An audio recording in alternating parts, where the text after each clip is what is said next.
Hare Krishna. Have you ever entered to kitchen in the winter season? It's quite pleasing, right? Why? Because the outer environment is very cold and inside the kitchen it's hot. So that gives a comfortable situation, pleasant situation.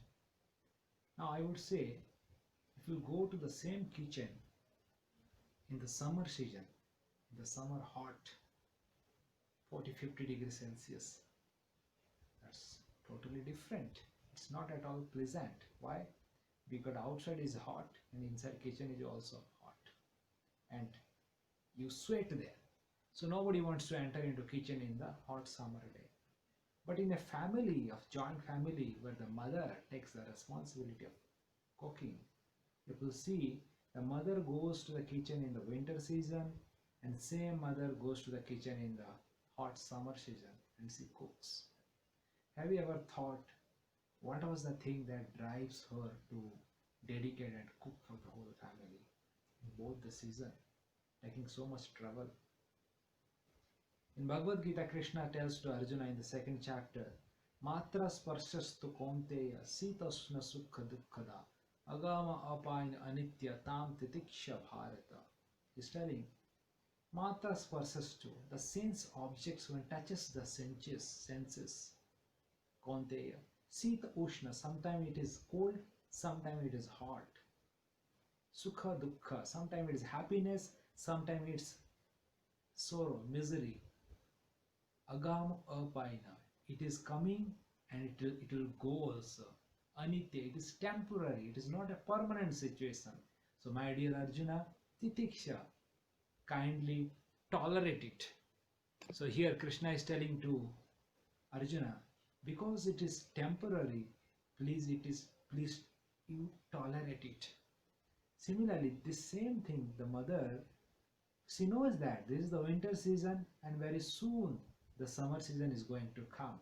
So she tolerates both the situation because she knows her responsibility, her duty, being the mother of the whole family, the loving relation with which he attached to all the family members. She sacrifices her comfort in the summer and sweat. Still she cooks to give pleasure to all family members. And she sacrifices. Because the goal is clear that I have to serve my family member because I love them. They love me. So I have to sacrifice for them. So lovingly and with happily the mother serves the family members. So that is the desiring force behind the sacrifice of the mother. Now I will tell you one example. In one of the country there was a power cut.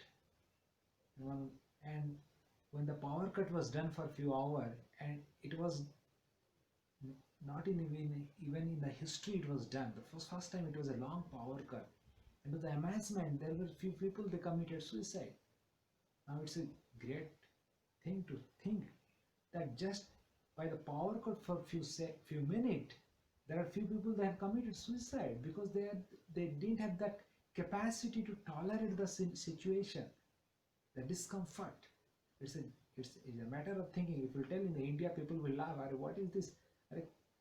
Power cut? How can a person commit suicide in the power cut? Come on. But for them, it's a big thing because they have never experienced this situation. So, because when you don't have a proper goal in the life, small trivialities, small things that will agitate your mind and you do something blunder. I will tell an example of a marathon race. So while running a marathon race, sometimes the people encourage you and get excited. And sometimes because it's a long race to run, a long path, and between there will be no people, there's nobody to encourage. That time, still you have to run. But if you see a new runner, person who doesn't have a good experience, when people they encourage him, he become very excited and he start running very quickly, and he exhausts all his energy. And when a long path comes where there is no people, desert land, nobody is to encourage, that time he sees both sides and nobody is there to encourage, and already he has exhausted his energy, and for him it's very difficult to run ahead and he gives the race.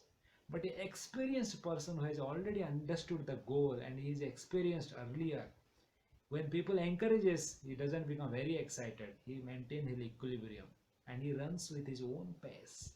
And when there are no people to encourage, still he maintains his own pace. He is not swayed with encouragement or not dissuaded with the discouragement. He continues, he maintains his mental equilibrium perfectly and he continues running with the same speed and ultimately achieve his destination, the goal.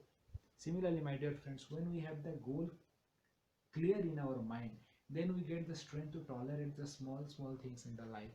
And I would say, what is the supreme bottom of the ultimate goal of the human life? That is Krishna tells in the Bhagavatam.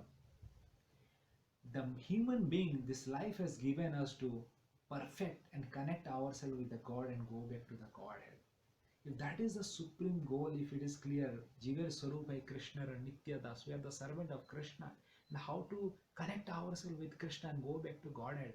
If that is clear and we practice to get that, then the small situation what will come in the life, we can tolerate it. That will not disturb us much because there is a supreme goal ahead to go ahead. So small hurdles we can tolerate. Either it may be financial crisis or it may be health crisis or it may be relationship issue. We won't get agitated with all these things.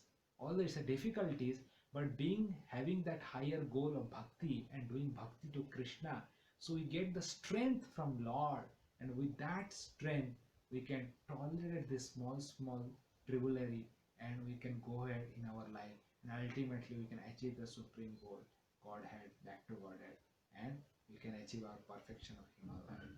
Hare Krishna.